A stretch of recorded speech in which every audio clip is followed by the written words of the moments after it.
The morning sun stretched across the Pacific, casting a golden shimmer over the white sands of Coronado.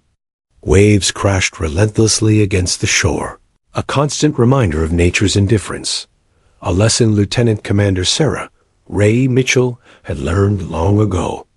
Today, however, her focus wasn't the ocean. It was the SEAL training facility rising behind her, its concrete walls stark against the sky. Her boots sank slightly into the damp sand as she walked.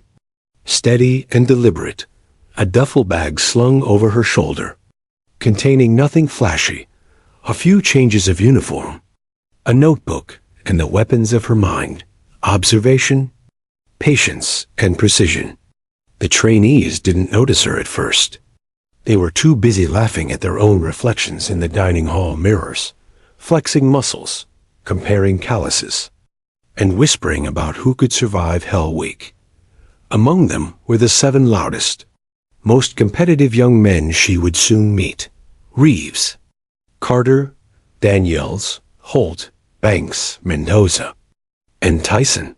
They were all strong, smart, cocky, exactly the type who underestimated her the second she walked through the door. Sarah paused at the entrance, her eyes scanning the room with a practiced, almost mechanical calm. She saw the trays of food stacked haphazardly, the chatter of trainees, the sudden silence when the commanding officer passed by. She saw the 7 in the corner, elbows resting on the table, smirking at one another, thinking themselves untouchable.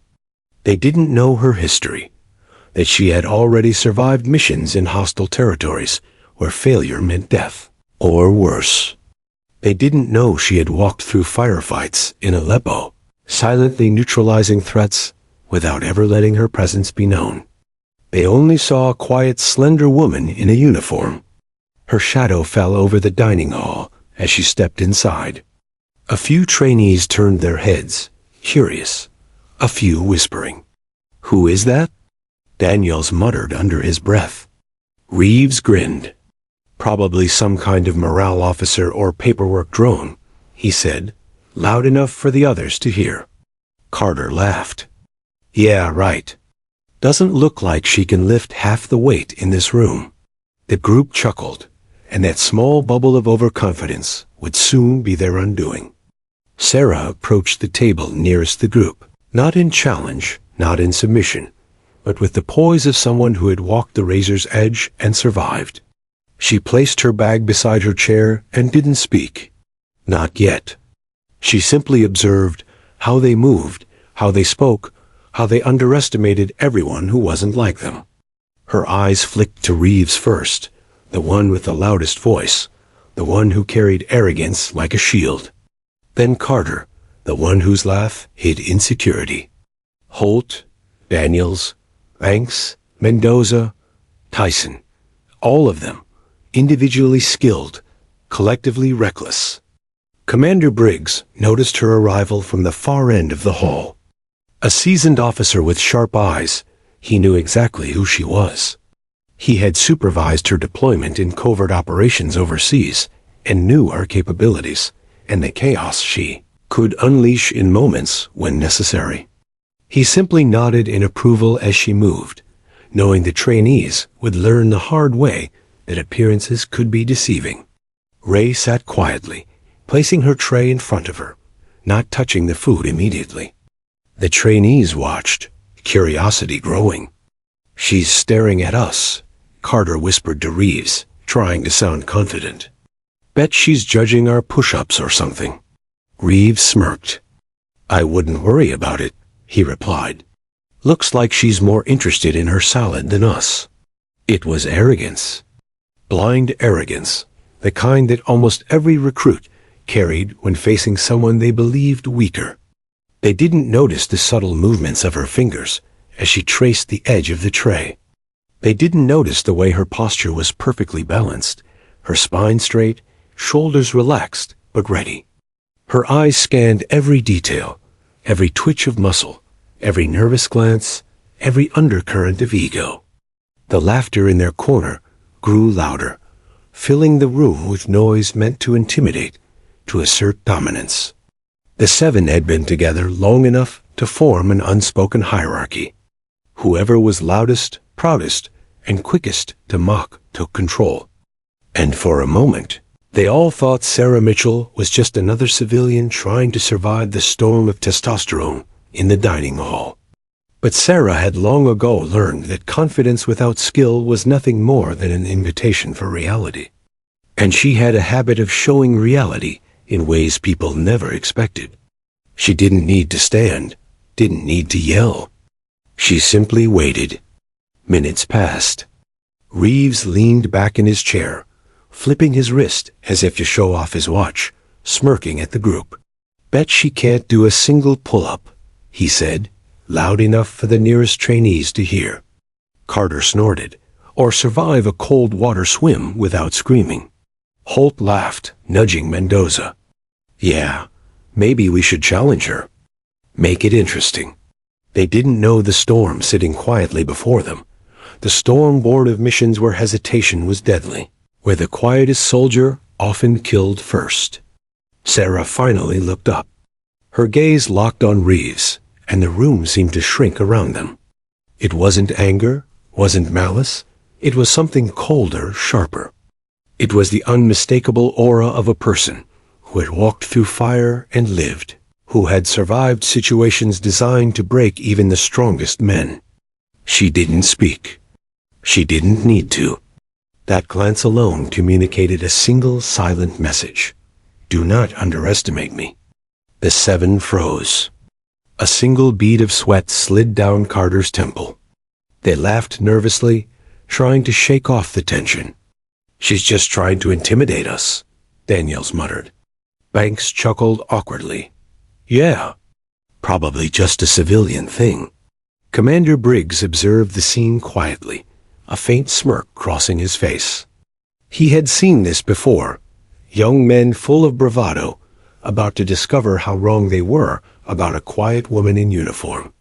He knew Sarah would teach them, in her own way, lessons they wouldn't forget.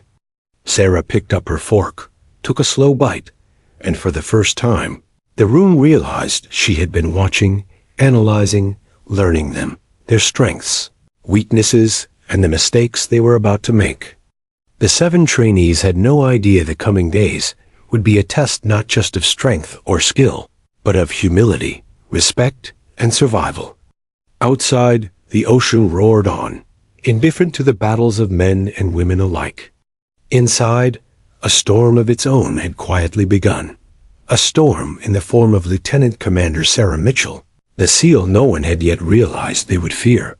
By the end of the week, they would learn her name, her history, and the reality of underestimating someone who had already mastered the impossible. But for now, she simply ate her breakfast, calm, composed, and unshakable. The quiet before a storm the seven men would never forget. The sun had barely cleared the horizon when the trainees lined up for morning drills. The air was thick with salt, mist, and anticipation, but Sarah was already there, waiting. She didn't run alongside them at first. Instead, she observed, a quiet shadow among the chaos, noting each trainee's stance, breathing, and stride. Reeves flexed his shoulders proudly, smirking at his companions. "Bet she won't even keep up," he muttered, loud enough for Carter to hear. Carter snorted. "She's probably here to take notes and file reports, not break a sweat." The seven men had no idea that Sarah had already endured days where the cold had cut through her uniform like knives, where hunger and exhaustion had been constant companions. Each movement she watched, each laugh she ignored, she catalogued with precision. It wasn't arrogance, it was preparation. The whistle blew. The group surged forward, like a pack of wolves, chasing nothing but pride. Sarah began her run calmly, measured, not the fastest at first, but consistent, perfect, fluid. Every stride was a demonstration of efficiency. The sand crunched beneath her boots with rhythm. Reeves, thinking himself untouchable, surged ahead, chest out, head high. Carter tried to overtake him, punching forward with exaggerated steps. But Sarah didn't increase her speed yet. She was observing, learning their flaws, the overextensions, the miscalculations. By the second mile, the trainees began to tire. Their breathing grew ragged, muscles trembling. Sweat stung their eyes. Reeves turned to glance at Sarah and froze. She was still behind him, her face calm, composed, yet she was gaining ground steadily, every stride deliberate, every movement perfectly timed. Carter's jaw tightened. "How is she still?" He started, but the words caught in his throat as Sarah smoothly overtook both him and Reeves, maintaining flawless form. The group tried to laugh it off, but the sound was hollow. Holt muttered, "She's faster than she should be." Tyson scoffed, "Yeah, must be luck." But Sarah didn't look back. Her silence spoke volumes. She didn't mock. She didn't brag. She simply ran, observing, cataloging, preparing for the moment when words and ego would no longer suffice. Later, during the obstacle course, the trainees' arrogance grew louder. Climbing walls, swinging across ropes, and crawling under nets, the seven tried to show off. Mendoza swung like a gymnast, attempting a flourish to impress his peers.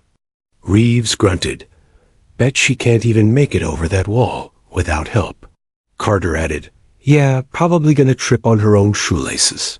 Their laughter echoed across the training field. Sarah arrived at the obstacle with perfect timing. She didn't rush. She didn't hesitate. Her movements were fluid, efficient. Hand placements, footwork, and balance all honed from countless missions where one misstep meant death. One by one, the trainees reached the top of the wall, panting, chest heaving, proud of themselves. Then Sarah began her climb. There was no struggle, no flailing limbs. She scaled the wall in smooth, calculated motions, landing lightly on the other side. The trainees stared, open-mouthed. Reeves' pride cracked. How? Carter couldn't form a coherent sentence. Holt's knees buckled slightly, disbelief flashing across his face. Even the cockiest, most arrogant of the seven, Banks, simply stared, realizing for the first time that their assumptions had been catastrophic. Sarah didn't gloat. She didn't look back at them. She simply moved to the next obstacle, continuing the course at a steady pace. That silence, that calm authority, was far more disarming than any words. After the morning drills, during a brief water break, the seven congregated in the corner, whispering urgently. Carter's face was flushed with embarrassment. She's not just fast. She's precise. Every move. It's like she's been through hell. Reeves shook his head, still clinging to ego. Doesn't matter. She's just one woman. We'll see her slip. She always does. They didn't notice the faint smile on Sarah's face as she refilled her water bottle. She wasn't offended. She wasn't threatened. But she was noting their overconfidence, their need to assert dominance, and their predictable paths toward failure. That afternoon, the trainees were tasked with a timed swim through the choppy Pacific surf, a drill designed to test endurance, nerve, and coordination. The waves slammed against them relentlessly. Holt flailed, overestimating his own strength. Mendoza swam recklessly, coughing as seawater filled his lungs. The seven were competitive, but reckless, arrogance blinding them to the discipline required for survival. Sarah entered the water with calm confidence. Her strokes were efficient, steady. Every breath measured. Every kick calculated. As the trainees struggled, she glided past them with ease, her body cutting through the surf as though it were water on silk. Carter's mouth hung open as he gasped. She's unreal. After the swim, dripping and exhausted, the seven gathered on the sand. Their egos were bruised, their pride battered, but their stubbornness remained. Reeves narrowed his eyes. She thinks she can show us up in everything. Tomorrow, We'll make sure she knows her place." Carter nodded, determination flashing in his tired eyes. "Yeah, she's not one of us. We'll fix that." Meanwhile, Sarah sat quietly, towel draped over her shoulders, observing them again. She didn't scold. She didn't warn. She simply noted their patterns, their arrogance, and their predictable need to test her, the very mistake that would teach them lessons far harder than sand, surf, or fatigue. By evening, in the mess hall, the tension between the 7 trainees and Sarah was palpable. They whispered, laughed quietly, and exchanged glances that said, without words, "We'll get her tomorrow." But the irony escaped them entirely. They had no idea who Sarah truly was. They didn't know that in another time, in another place, she had faced armed insurgents, sniper fire, and deadly ambushes, and survived. They didn't know that in just a few days, the dining hall would become their first real lesson in respect, humility, and fear. Sarah, meanwhile, ate quietly, notebook in hand. She made small notes, the way Reeves held his wrist too high when stressed, Carter's tendency to overcompensate, Tyson's weakness under peer pressure. She cataloged everything with a precision only honed through years of lethal operations. And she waited, quietly, for the inevitable moment when words and arrogance would no longer matter. Outside, the ocean continued its relentless assault on the shore, indifferent to the struggles of men and women alike. Inside, a storm was forming, not of wind or waves, but of discipline, experience, and skill. Sarah Mitchell was calm, composed, and ready. The 7 trainees had yet to realize that their challenge, their arrogance, and their mockery were the exact reasons their lessons were about to be unforgettable. Tomorrow, the first test would begin, and it would not be physical. It would be mental, emotional, and unforgettable. The 7 men thought they were training Sarah Mitchell. In reality, she was training them, in ways they would only understand when it was far too late to laugh. Friday arrived with a heat that made the asphalt shimmer in the mid-morning sun. The trainees had spent hours in grueling drills, mud and sand clinging to every crease of their uniforms. Fatigue was beginning to crack their patience, but not their arrogance. Reeves, Carter, and the others had been whispering all week, planning what they thought would be the perfect way to put Sarah in her place. Their confidence had grown with every minor mockery, ignoring, of course, that she had noticed everything. The dining hall became their stage. The long tables, normally bustling with chatter and trays clattering, now echoed with anticipation as the 7 men waited for her to enter. They leaned against walls, hands in pockets, shoulders squared, smiles stretched too wide. "Here she comes," Reeves said, his voice loud enough to draw a few curious glances from nearby trainees. "Let's see what she's got." Carter smirked. Yeah, time to humble her a little. Sarah entered casually, her uniform pressed, hair pulled back neatly, face calm. She carried a small tray, silently observing the room as she moved toward an empty seat. The chatter died down slightly, but not entirely. The 7 weren't done with their plan. They began forming a half circle around her table, casual postures hiding a calculated intent. The group laughed quietly, whispering taunts under their breath. "Still think you're one of us?" Reeves said loudly, stepping forward. "Bet you can't handle us." Sarah didn't flinch. She set her tray on the table and looked at him, slow, deliberate, unshaken. Her eyes were sharp, like steel glinting in sunlight, and for a moment, the room seemed to constrict around them. Holt glanced at the others, unsure whether to continue. "Come on," he whispered. "Just prove it." Reeves, emboldened, leaned in closer. "Or maybe you're all talk. Let's see if you can back it up."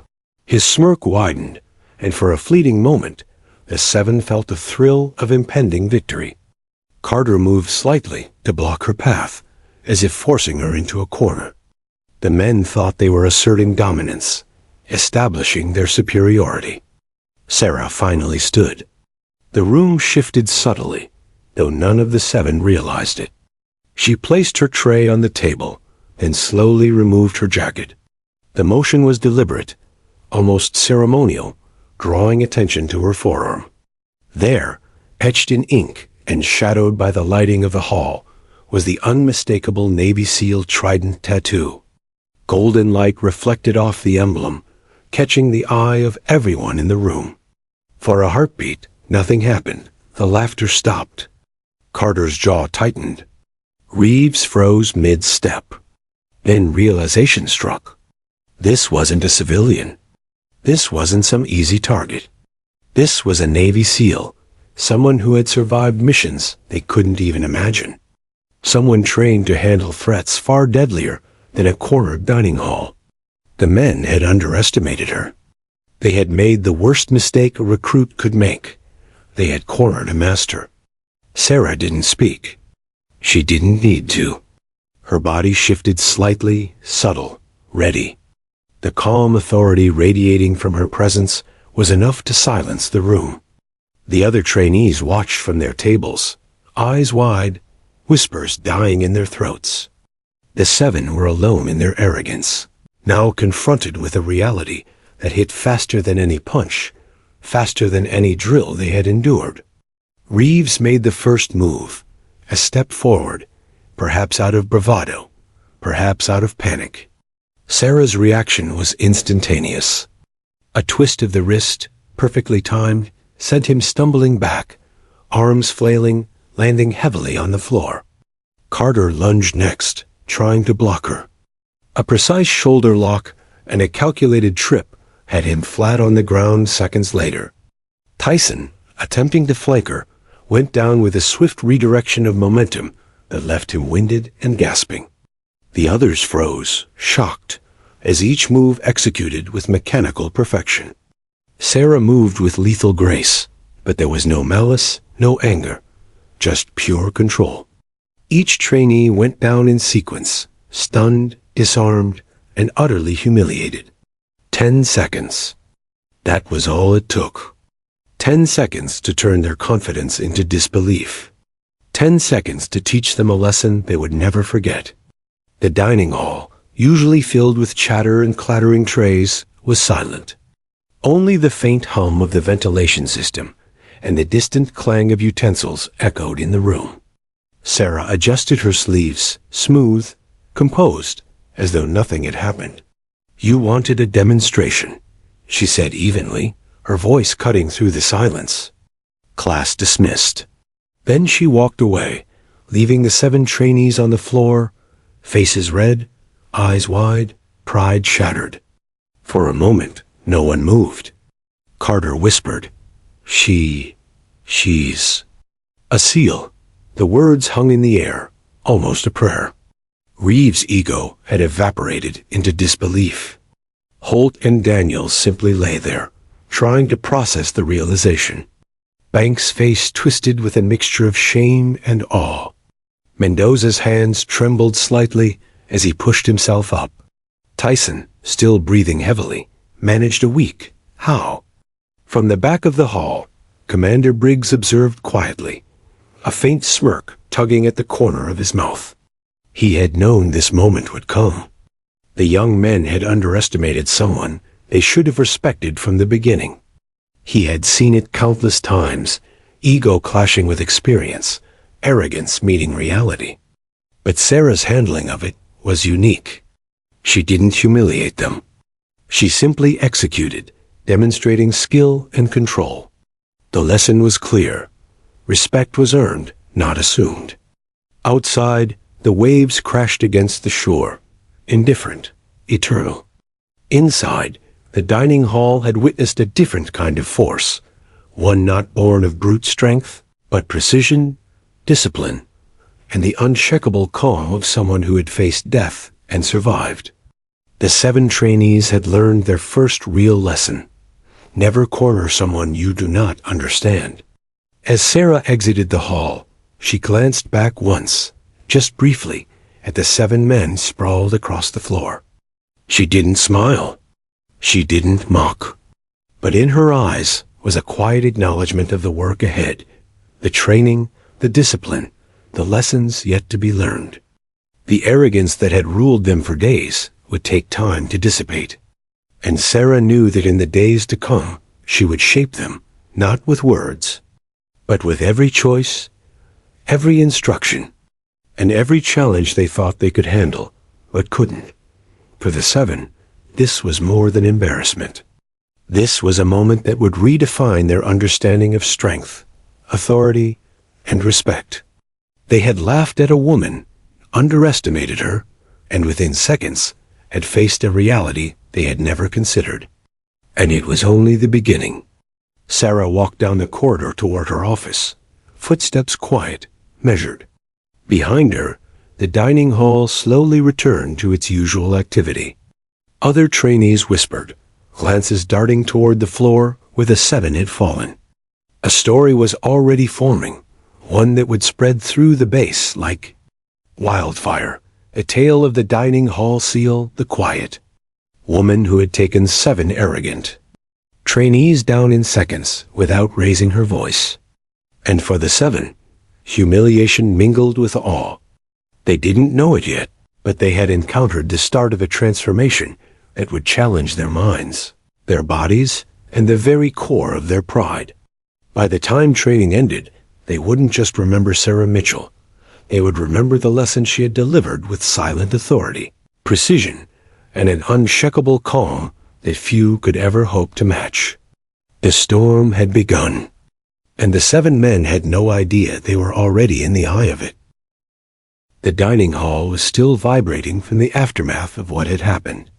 Chairs were overturned, trays scattered, and the 7 trainees were sprawled across the floor, gasping for breath, their faces pale and red with shock. The usual hum of conversation had disappeared. Even the cooks behind the counter paused mid-motion, watching in disbelief. Other trainees stood frozen, their jaws slack, whispering frantically, "Did you see that? She took them all down." Reeves was the first to gather himself. His chest heaved, sweat dripping into his eyes. He struggled to rise, each movement betraying a mixture of embarrassment and awe. Carter lay still, staring at the ceiling, repeating a single word over and over in disbelief. "Seal, seal, seal." Tyson pressed his hands to his ribs, testing for injuries, unable to comprehend what had just unfolded. The others scrambled awkwardly, trying to maintain some semblance of pride, but their eyes kept darting toward her as she walked calmly to the exit, adjusting her sleeves, completely composed. Commander Briggs, who had been observing from the back of the hall, finally allowed a small chuckle to escape. He knew this moment would be a defining lesson, and he had no doubt Sarah would handle it perfectly. "Take a seat, boys," he said once the trainees started to stir, his voice carrying authority and amusement. It seems someone needs to explain the difference between arrogance and reality. The 7 men sank into chairs, eyes still wide, hearts pounding. Briggs gestured to a clipboard on the table and said, "You think you are challenging a new instructor. What you didn't realize is that Lieutenant Commander Sarah Mitchell has served in more operations than any of you have probably read about, seen, or even imagined." He tapped the folder on the clipboard, opening it to reveal her record, a document filled with commendations, medals, and classified deployments. Bronze stars, silver stars, and more. A lifetime of missions that had tested courage, strategy, and survival to the absolute limit. Reeves swallowed hard, the words catching in his throat. We didn't know," he admitted, his voice almost sheepish. Carter shook his head, ashamed, trying to make sense of it. "We laughed, we mocked. We had no idea." The weight of realization settled on them like a stone. It wasn't just that they had been humiliated. It was that they had underestimated someone whose life had been defined by challenges far beyond their imagination. Sarah didn't enter the hall again that day. She didn't need to. Her presence had spoken volumes. Her actions had delivered a lesson that words never could. Never corner someone you do not understand. The trainees replayed the incident in their minds repeatedly. 10 seconds, maybe 15, but enough to destroy their ego and force reflection. Each moment had been precise, calculated, and terrifyingly effective. There had been no anger, no shouting, just skill. The impact extended beyond the 7. Other trainees whispered in corners, sharing rumors and speculation. Did you see the way she moved? Every single one of them went down like toys, Daniel said quietly to a friend. She's a legend. Some laughed nervously. Others simply shook their heads, trying to reconcile the reality that someone so calm, so quiet, could be so overwhelmingly skilled. That evening, when the 7 gathered in the barracks, the tension was almost unbearable. There were no jokes, no bravado. Silence filled the room as they processed the morning's events. Carter finally spoke, voice low. We thought we could show her up, make her feel small. Instead, we looked ridiculous. Reeves sank onto his bunk, head in hands. I don't even feel angry. I feel stupid.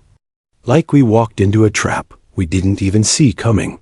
Holt rubbed his face, muttering, she didn't even have to try. She didn't even break a sweat. The psychological impact was immediate. They realized they had been operating under the illusion of superiority, their egos blinding them to the reality of experience and skill. It was a hard lesson, one that left them feeling vulnerable, humbled, and for the first time, truly aware of their own limitations. Meanwhile, Sarah sat quietly in her office, reviewing notes from the day's drills. She didn't gloat. She didn't celebrate. She simply noted patterns, weaknesses, and moments of overconfidence, preparing to continue shaping the 7 men into better trainees. Her methods were precise, her discipline exacting. She had delivered the first lesson, and it was just the beginning. The next morning, the 7 were summoned individually to Commander Briggs' office. Briggs didn't scold them. He didn't lecture. Instead, he handed each one a copy of Sarah's record. You challenged someone whose experience dwarfs yours. Let this be a lesson. Respect is earned, not assumed. Reeves looked down at the folder, eyes wide. I understand now, sir, he said quietly. Carter nodded, swallowing hard, as if finally grasping the enormity of the situation. Throughout the day, Sarah continued her observations. She watched the 7 with a mixture of detachment and interest. They had learned humility, but they had not yet learned discipline, teamwork, or patience. Each misstep, each moment of pride, would be an opportunity for growth, but also a chance to repeat the mistakes that had humiliated them in the dining hall. During physical training, Sarah allowed them to take the lead, but she corrected them silently, demonstrating proper technique with a glance or a subtle gesture. She did not raise her voice. She did not admonish. The 7 were forced to pay attention, forced to acknowledge that their earlier arrogance had blinded them to her skill, and that only through focus and respect could they hope to match her level. By the evening, exhaustion mingled with reflection. The trainees sat silently, replaying the confrontation in the dining hall. I can't believe we thought we could challenge her, Mendoza whispered. Daniels nodded. Yeah? And she didn't even have to raise her voice. One move, and we were done. Tyson looked thoughtful. I feel like we just got a preview of what Hell Week will really be. And he wasn't wrong. The dining hall incident was more than humiliation. It was a test of mental resilience, a reminder that experience, skill, and composure outweighed brute strength and ego. For the first time, the 7 trainees began to understand the real challenges of being ACAL, that every action, every assumption, and every underestimation could have consequences far beyond their control. The night fell over Coronado, the waves continuing their endless assault on the shore, indifferent to human pride or failure. Inside the barracks, the 7 men lay awake, each processing the lesson Sarah had delivered. It wasn't anger they felt. It wasn't embarrassment alone. It was respect, awe, and a creeping sense of fear. A fear not born of threat, but of potential, of what it truly meant to be trained by someone who had survived far beyond their imagination.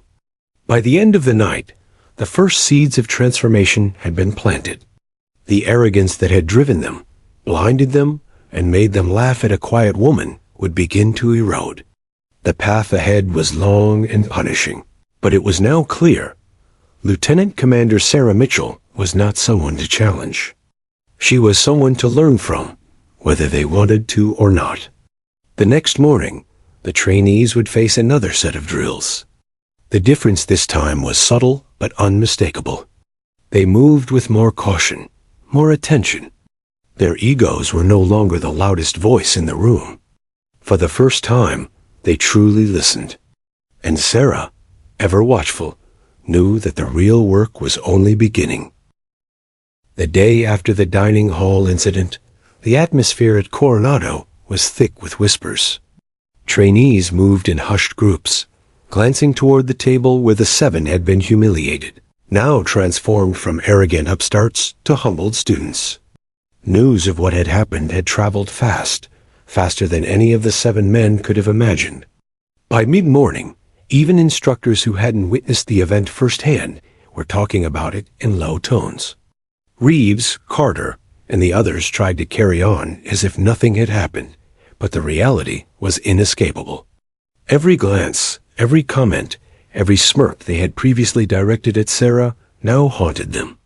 They couldn't erase the memory of the tattooed forearm, the calm precision, the flawless moves that had incapacitated all 7 of them in mere seconds. They had underestimated a woman, and she had shown them the consequences. Commander Briggs called them into his office individually, one by one. It wasn't a punishment. It wasn't a lecture. Instead, it was a conversation designed to make them face the truth. "You think you knew what it meant to train at this level," he said to Reeves, tapping a thick folder filled with Sarah's records. "You don't, not yet. And certainly not when you let pride cloud your judgment." Reeves swallowed hard, glancing down at the folder. Bronze stars, silver stars, multiple classified commendations. The list seemed endless. I didn't know," he admitted quietly. "Exactly," Briggs replied, leaning back. "You didn't know. And that's why you are humbled. Good. Take the lesson. Learn it well." When Carter entered, the conversation was much the same, though his demeanor carried a mixture of shame and awe. "I thought I could prove something to her," he admitted. "Instead, I proved how little I knew." Briggs nodded. "And that, Carter, is the beginning of your education. Not just in combat, but in respect, discipline, and leadership." Meanwhile, Sarah continued her observations from a distance. She didn't need to speak to the 7. Their embarrassment, their self-reflection, and their cautious movements told her everything she needed to know. But she did start to see small signs of change. Reeves no longer tried to dominate the group with loud displays. Carter's impulsiveness was tempered by thought. Tyson, previously cocky and reckless, moved with a calculated patience. The incident had planted seeds, and now it was time for cultivation. The story of the dining hall seal spread quickly throughout the base. New trainees whispered about it during briefings. Experienced instructors shared the tale with a wry smile, recounting how Sarah Mitchell had taken down 7 trainees in seconds, without anger, without shouting, but with precision and authority. The legend grew, and even those who had been skeptical began to understand that Sarah was not just another instructor. She was a master, and those who underestimated her did so at their peril. Back in the barracks, the 7 gathered quietly in the common area, their usual chatter subdued. Carter leaned forward, rubbing his hands together nervously. "We need to change," he said. "We can't let what happened define us, but we have to learn from it.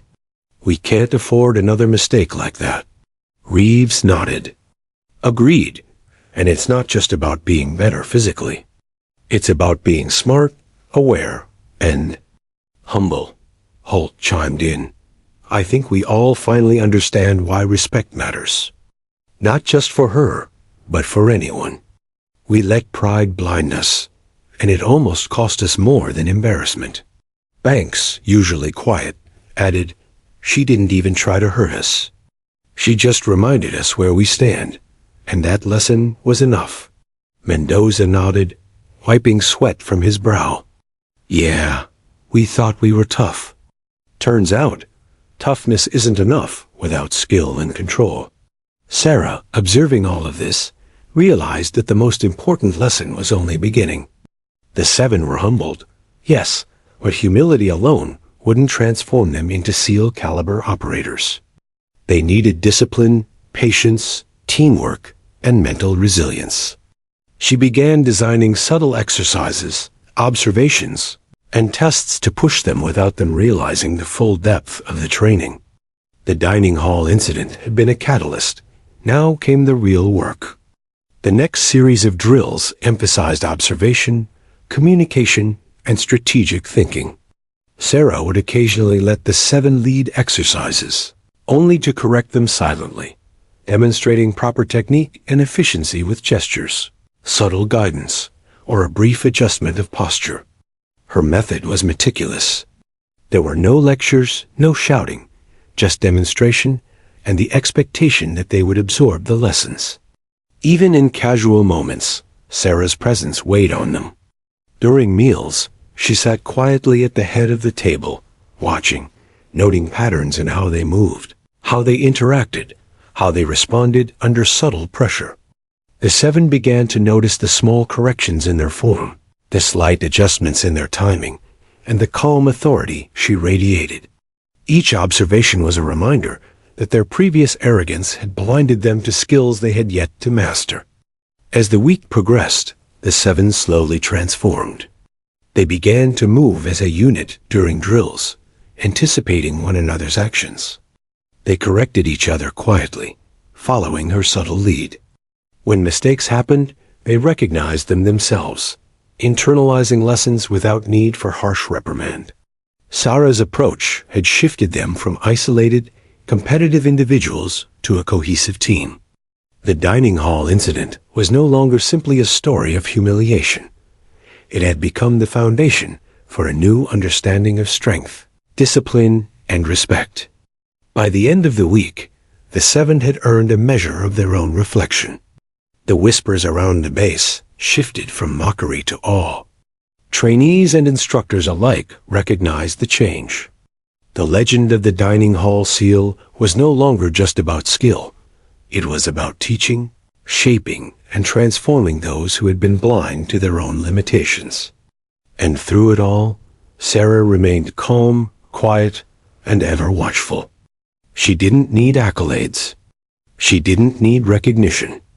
The work itself, the transformation of prideful, untested recruits into disciplined, aware, and capable operators, was enough. The 7 had been humbled. Now they would be molded, and the lessons learned from that moment in the dining hall would echo through every drill, every swim, and every obstacle in the weeks to come. The ocean outside continued its relentless pounding, a reminder of the unforgiving nature of life and of the challenges these trainees would face, not just here at Coronado, but in any mission that demanded skill, discipline, and courage. For the 7 men, the dining hall incident had been the first brush with reality. Sarah Mitchell had delivered a lesson in 10 seconds that would echo for weeks, months, and the remainder of their SEAL training. By evening, the 7 gathered quietly for reflection. No jokes, no bragging, only discussion of mistakes, lessons, and improvements. Reeves spoke first. "We'll never look at her the same way again.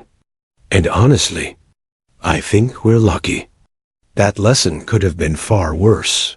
Carter nodded. Yeah, and now we actually have to earn our place, not just in the group, but in ourselves. Sarah observed silently, a faint trace of a smile appearing as she noted the shift. The work was only beginning, but the seed of transformation had been planted. The 7 had been humbled, and in that humility, they had found the first step toward becoming true operators. The nights at Coronado were colder than expected, the fog rolling in from the ocean like a silent predator. The 7 trainees, once filled with bluster and pride, were now subdued, moving through the shadows with caution and focus. Even after weeks of drills, none of them had yet grasped the full weight of the lessons Sarah Mitchell was preparing to deliver. Training was no longer just about speed, strength, or endurance. It was about awareness, humility, and control under extreme pressure. That evening, as the moon reflected off the churning surf, the trainees were assigned a night swim drill. The cold water cut through uniforms like knives, and the waves slapped against faces and bodies, relentless. It was designed to push them past fear, exhaustion, and complacency.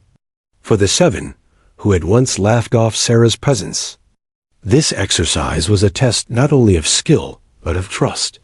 Trust in their own abilities, and in someone who had already demonstrated far greater mastery than they could imagine. Carter, still haunted by the dining hall incident, entered the water with a mix of determination and apprehension. He kicked hard against the waves, but fatigue hit him quickly. Panic flickered in his eyes, a shadow he had never allowed himself to feel during daylight drills. The surf was unforgiving, and the darkness magnified every mistake. His strokes became erratic, his breathing shallow, and soon he was in trouble, pulled under by the pull of exhaustion and cold. Sarah had been observing from the shore, her eyes scanning the water with precise calculation. She didn't shout. She didn't panic. She simply moved. Each step into the surf was deliberate, each stroke measured and powerful. She reached Carter in moments that felt like an eternity to him, her presence calm and unyielding. "Relax your shoulders," she instructed quietly, wrapping her arm around him and guiding his movements. "Breathe, focus. You control the water, not the other way around." Carter struggled against instinct, gasping, shaking, nearly giving in to panic. I can't," he stammered, the cold searing through him. Sarah's grip was firm, but gentle. "Yes, you can," she said, voice steady. "You've survived worse in training. You faced your own ego. Now you face the water, and you can't fail because I won't let you." Her words weren't just encouragement. They were strategy. They were mentorship. They were trust forged in silence, in observation, and in the subtle authority that came from experience. Slowly, Carter began to regain control, matching his movements to Sarah's rhythm, trusting her guidance instead of struggling blindly. Step by step, stroke by stroke, she guided him through the surf to shallow water.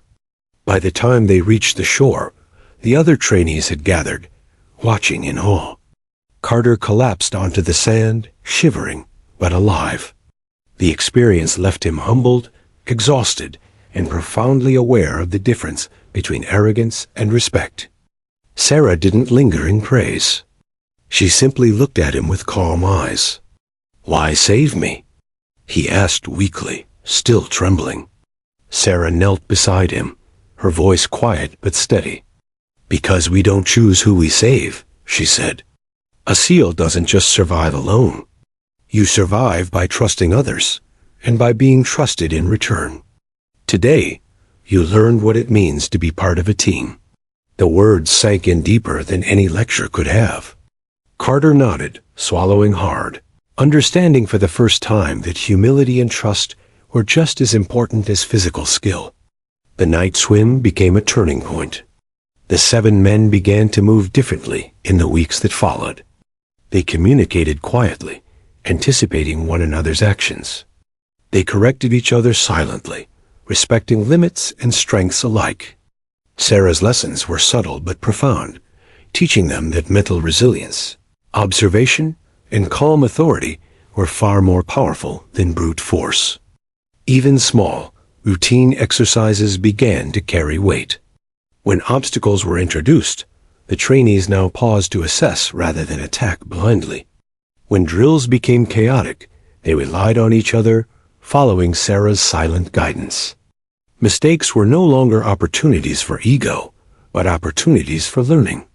Each day, the 7 were reshaped, molded not by punishment, but by careful, deliberate instruction that emphasized respect, discipline, and teamwork. Sarah, for her part, continued her quiet observation. She didn't need to speak constantly.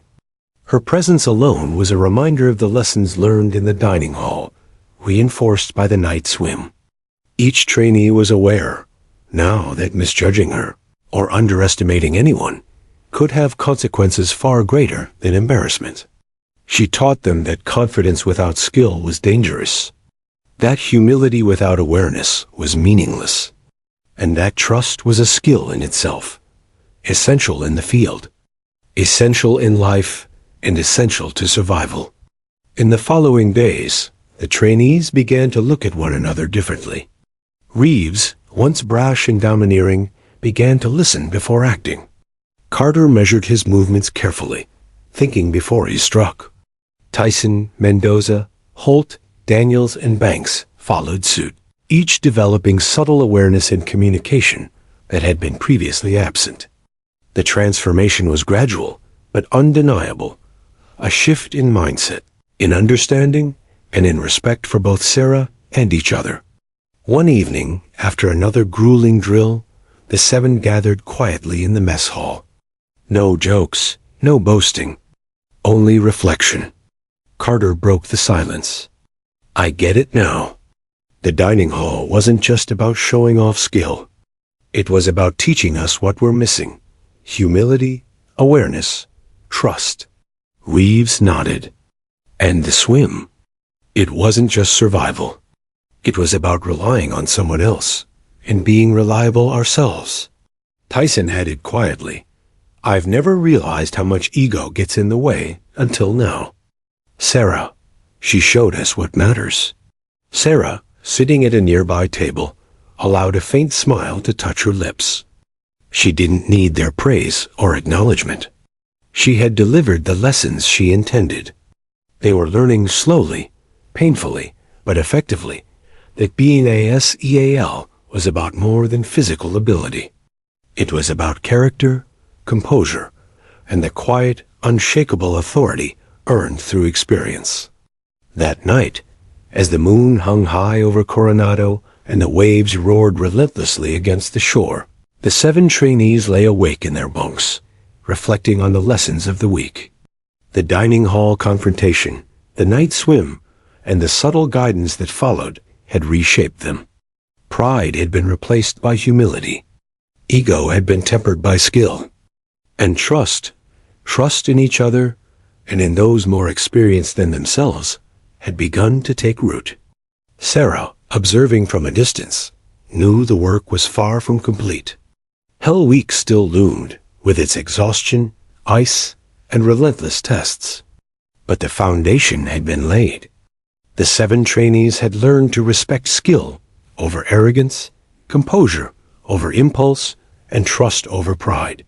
And that, she knew, would save lives, their own, and the lives of those who depended on them in the field. The night was quiet, save for the ocean's constant roar. But in the barracks, in the hearts and minds of 7 young men, a storm had passed, leaving in its wake something stronger than fear, something more powerful than embarrassment, awareness, humility, and the first real understanding of what it truly meant to be trained by a Navy SEAL. The sky over Coronado had turned a steel gray, a prelude to the storm both outside and within the trainees themselves. Hell Week had arrived, 5 days and nights of relentless physical exertion, mental strain, sleep deprivation, and unpredictable challenges. For the 7 men who had been humbled in the dining hall, this was the crucible where theory met reality. This was the true test of what Sarah Mitchell had been teaching them. From the first moment, exhaustion was unrelenting. The sun barely rose before the whistle blew. Trainees were forced to run miles in wet, heavy gear, navigate obstacle courses designed to break both body and mind, and perform repeated team exercises under strict timing. The rain poured down in sheets, soaking uniforms and chafing skin. Every step, every movement was a struggle. But Sarah didn't pause, didn't relent, and didn't allow excuses. Reeves, once cocky and sure of himself, stumbled through the first drill. His legs burned, lungs screamed, and morale threatened to crack. But Sarah appeared beside him in moments, silent, observing, her calm presence offering guidance without words. "Control your breathing," she said quietly. "Efficiency over speed. Think before you move." Reeves forced himself to focus, slow down, and measure his actions. The difference was immediate. He moved with precision instead of panic, completing the drill without error. A small victory that brought fleeting relief. Carter, still recovering confidence after the night swim, faced his own demons during the obstacle course. Hanging ropes, slippery walls, and deep mud tested every muscle. Panic clawed at him, memories of near failure surfacing. Sweat and rain blurred his vision. Then Sarah's voice cut through the chaos. "Focus, one movement at a time. Trust your body, trust your team." Carter froze for a moment, then obeyed, trusting the lessons of the past week. Slowly, deliberately, he moved through the course, completing it in near-perfect form. The 7 trainees began to operate differently than the others. Whereas many struggled in isolated desperation, they communicated quietly, anticipating each other's movements.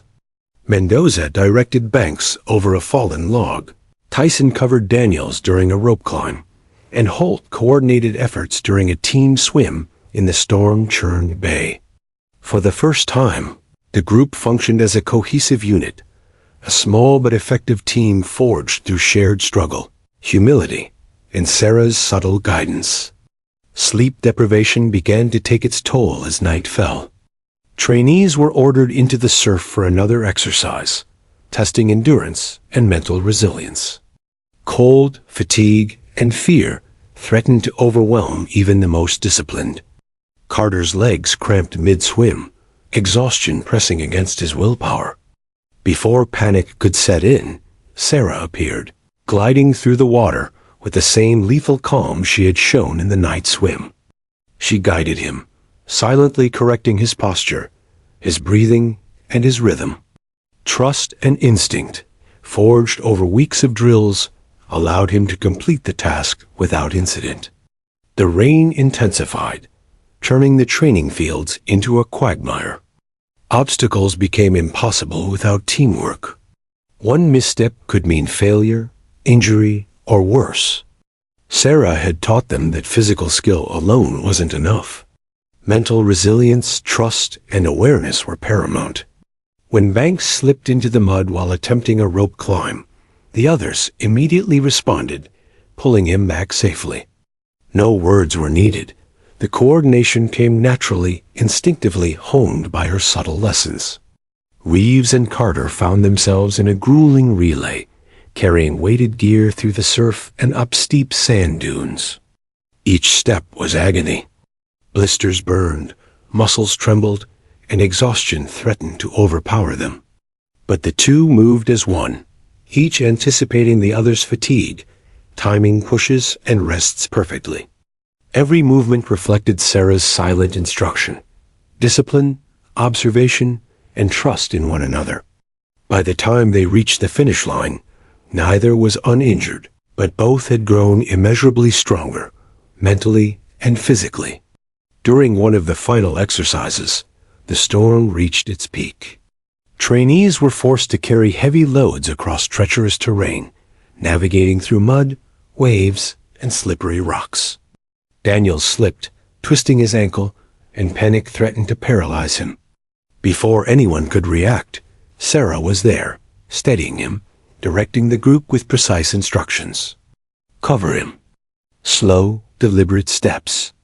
You are stronger together. Each trainee responded instinctively, moving as a single organism rather than isolated individuals. By dawn on the 5th day, the storm had passed, leaving exhaustion in its wake. The 7 trainees, battered and soaked to the bone, gathered for final reflection. Gone were the arrogance and bravado of weeks past. In their place were respect, discipline, and a quiet understanding of what it truly meant to endure, survive, and lead. Sarah stood before them, silent, allowing them to internalize the lessons. Reeves was the first to speak. We would have failed without each other, he admitted quietly, voice hoarse but sincere. Carter nodded. And we would have failed without your guidance, Lieutenant Commander. I understand now what you meant about trust, teamwork, and awareness. Tyson, usually cocky and impatient, added, we were arrogant. We didn't see the bigger picture. But now, we do. Sarah finally spoke, her voice calm and steady, cutting through the cool morning air. You've survived Hell Week, not because you are strong individually, but because you learned to function as a team.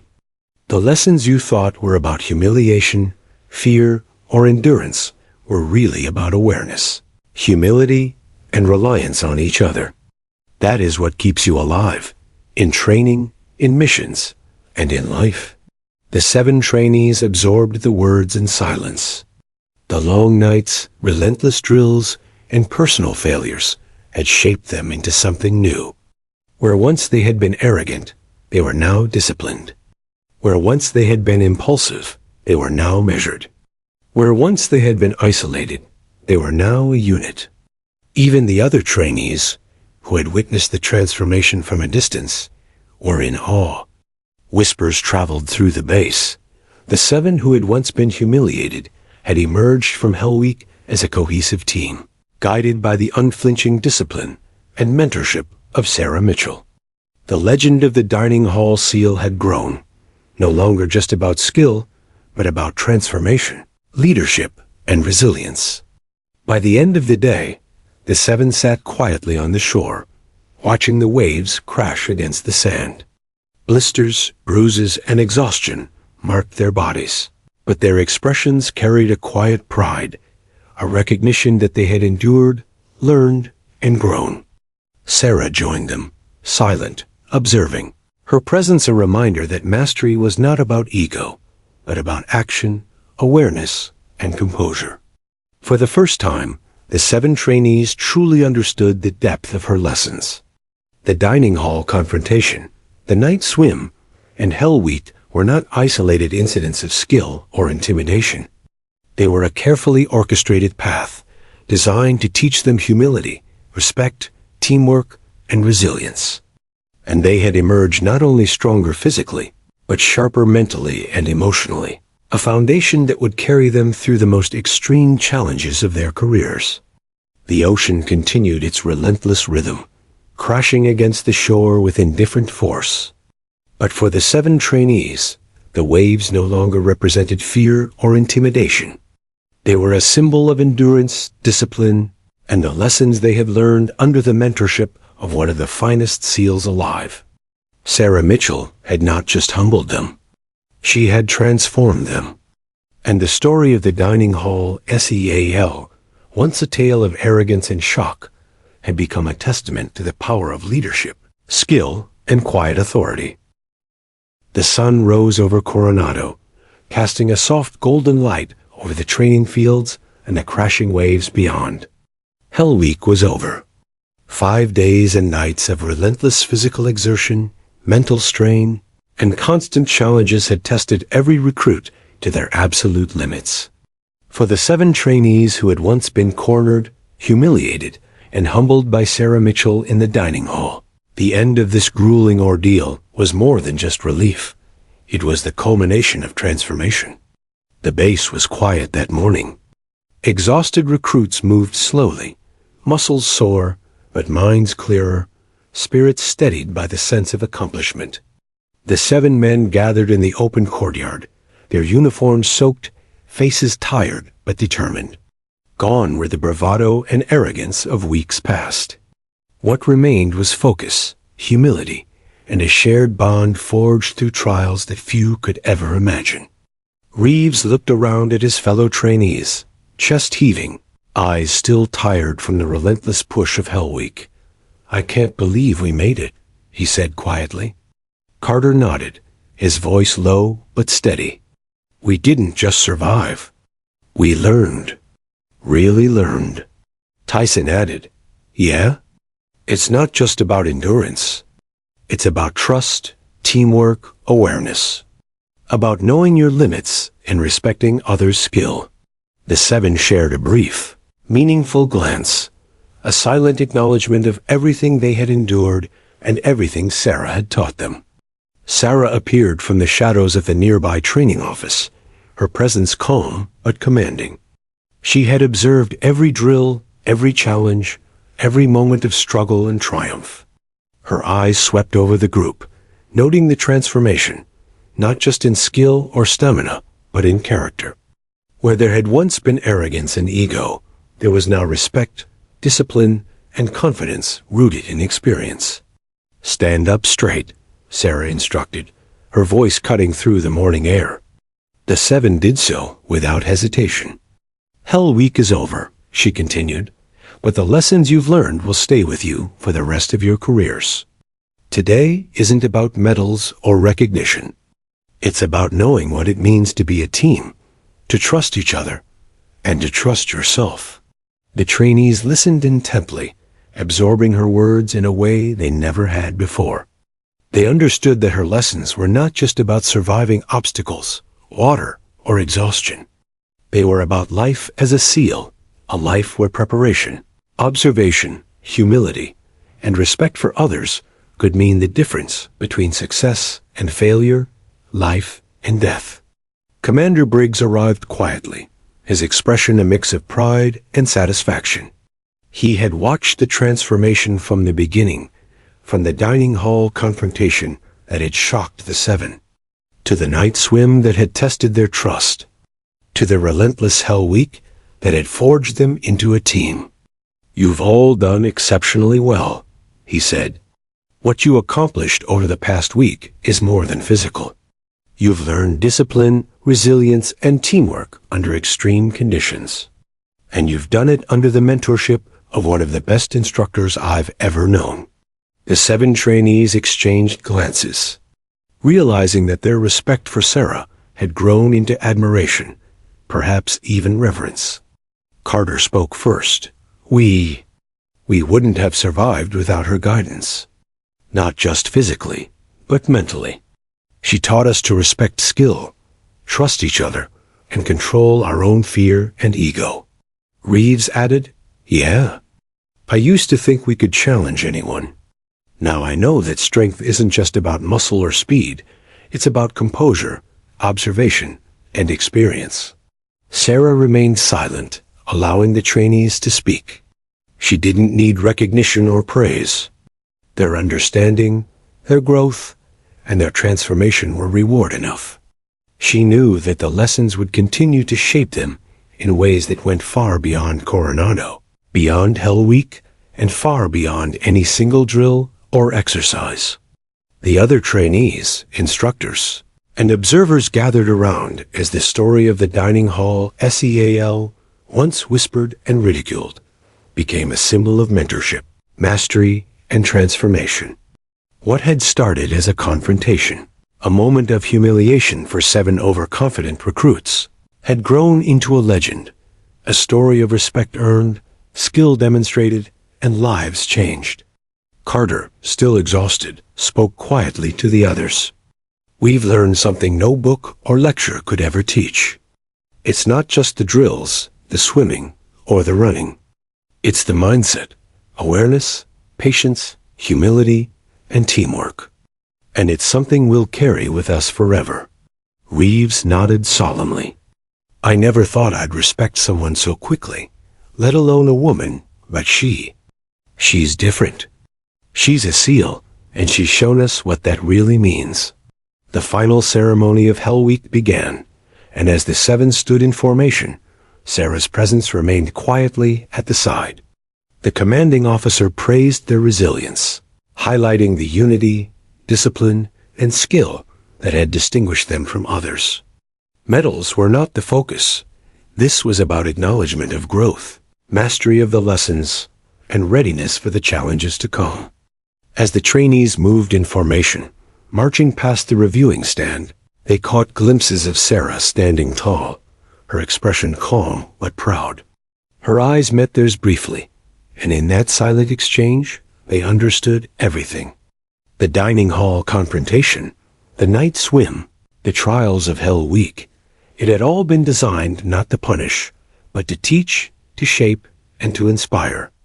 They had learned to respect skill, trust each other, and master themselves. By the time the ceremony concluded, the 7 trainees were changed men. They walked with a quiet confidence, their faces showing exhaustion. Yes, but also pride, focus, and understanding. They had survived not just the physical rigors of Hell Week, but the lessons of humility, trust, and teamwork that Sarah had imparted. Their journey from arrogance to respect, from isolation to cohesion, was complete, at least for this stage of their training. Later, as they gathered quietly on the beach, watching the sun sink into the horizon, Carter spoke again. "I think we understand now. It's not about showing off. It's not about ego. It's about being prepared, disciplined, and reliable for ourselves and for each other." Reeves added, "And it's about respect. Respect for skill, experience, and the people who guide us. We'll never forget what she taught us." Sarah approached silently, standing at the water's edge. "You've done well," she said softly, the waves rolling around her boots. "But remember, this is just the beginning. What you've learned here will save lives. Not just yours, but the people depending on you. Never forget the lessons of the dining hall, the night swim, and Hell Week. Let them guide every decision, every action, and every mission you face." The 7 men nodded, understanding the gravity of her words. They had endured humiliation, fatigue, fear, and challenge. They had been reshaped by skill, mentorship, and experience. They had learned the true meaning of teamwork, humility, and discipline. And they had emerged stronger, wiser, and ready for whatever challenges lay ahead. As the sun disappeared beneath the horizon, casting golden light over the waves, the 7 trainees stood together, looking out at the ocean. They were no longer just recruits. They were a team, transformed by the lessons of Sarah Mitchell, the dining hall seal, who had shown them that true strength comes not from ego, but from skill, discipline, and the quiet authority earned through experience. The legend of the dining hall seal would live on, not as a story of humiliation, but as a story of transformation, of pride tempered, skill mastered, and lives changed. And for the 7 men who had faced her in the dining hall, swum through the storm, and endured Hell Week, that legend was no longer a tale of fear. It was a roadmap, a guide, and a testament to the power of true mentorship. They turned to Sarah one last time, eyes filled with respect and gratitude. She gave a faint nod, acknowledging not just their survival, but their transformation. "Remember," she said quietly, "your training never ends. Respect, discipline, awareness, and trust. Carry them with you always." The 7 men walked away from the beach that evening, heads held high, muscles sore, hearts and minds forever changed. The lessons had been learned, the transformation complete, and the story of the dining hall seal would echo through Coronado and beyond, inspiring those who came after to understand that true mastery is not about arrogance, but about skill, discipline, and the courage to learn.